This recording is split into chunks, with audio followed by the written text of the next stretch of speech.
felices, solo necesitamos respirar el aire puro.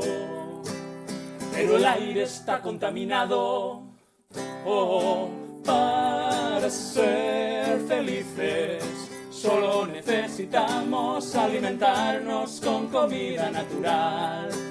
Pero nos dan alimentos sintéticos, para ser felices, solo necesitamos hacer el amor en la playa.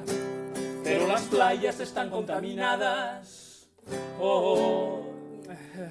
y además las muchachas no quieren. ¿Por qué contaminan las playas? Para matar al hombre. ¿Por qué envenenan el aire? Para matar al hombre. ¿Por qué nos dan alimentos sintéticos? Para matar el hambre. Para ser felices, solo necesitamos una guitarra y una muchacha. Dos muchachas, la guitarra para tocar y las muchachas para cantar, la la la la la la.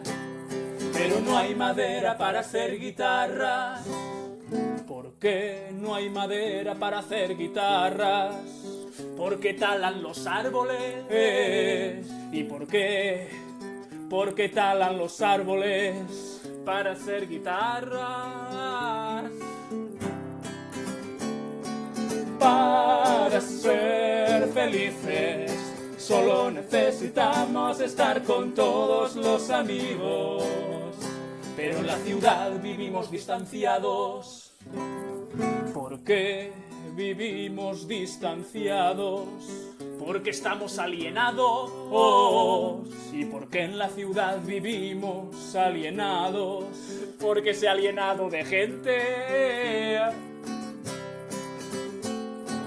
Para ser felices, solo necesitamos encontrar un lugar con aire puro, donde comer alimentos naturales con todos los amigos, y talando árboles, conseguir madera para hacer una guitarra con todos los amigos, y luego encontrar una playa que no esté contaminada, e ir con una muchacha y hacer el amor con todos los amigos.